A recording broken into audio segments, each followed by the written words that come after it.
రాజకీయ పార్టీని నడపడం 10 సంవత్సరాల నుంచి రాజకీయ పార్టీని నడపడం ఎంత కష్టమో అని చెప్పి నరాలు పగిలిపోయేలా చిట్లిపోయేలా మాట్లాడుతున్నావు.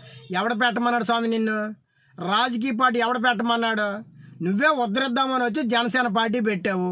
దానికి కుర్రోళ్ళు ఉర్రేతలు ఊగిపోయి నాలాంటి వాళ్ళు కూడా వచ్చి నీకు సపోర్ట్ చేయడం మొదలుపెట్టారు. కానీ నువ్వేం చేసావు? జనాల సమస్యలు పరిష్కరించాలా? జనాలతో ఎప్పుడు మమేకం అవ్వాలా? జనాల్ని వాళ్ళ కష్టాలు ఏమున్నాయి ఎప్పుడు ఏ రోజు తెలుసుకోవాలా?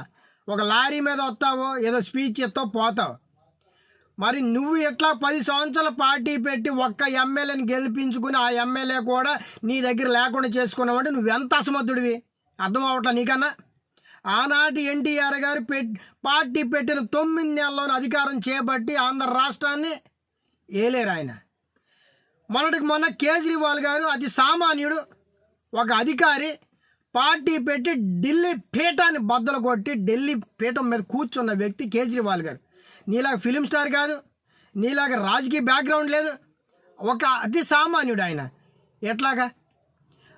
మీ అన్నయ్య కూడా 18 సీట్లు గెలుచుకున్నాడు కదా.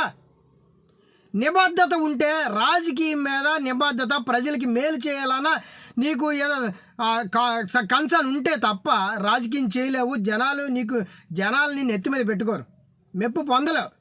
నువ్వు ఇంత ఎదవ్వు అని తెలిసినా, నువ్వు ఇంత అసమర్థుడు అని తెలుసుకా ఇంకా భుజాల మీద కాదు నేను నెత్తి మీద పెట్టుకు చూసుకుంటారు. మళ్ళీ ఆ జనాల్ని నువ్వు తిడతావు వచ్చి, నన్ను 2 చోట్ల ఓడగొట్టారు, నా ఎంత బాధ ఉందో తెలుసు. ఎందుకు ఓడగొట్టరు? నువ్వు జనాల కోసం ఏం చేసావు? నువ్వు జనాల కోసం ఇది చేశానని చెప్పు. ఏమీ చేయవు, పౌడర్ వేసుకుని వచ్చి ఊగిపోతూ మాట్లాడుతూ మళ్ళీ నిన్ను నెత్తి మీద పెట్టుకున్నావు తిడతావు. నువ్వు నిన్ను ఎవడో ప్రశ్నించకూడదు, ప్రశ్నిస్తే వైఎస్ఆర్సీపీ కోవట్లు అంటావు నువ్వు. ఇది నీ పద్ధతి. నిన్నెవడా మోసేది? ఇంకా నిన్నెవడో అందలం ఎక్కించేది?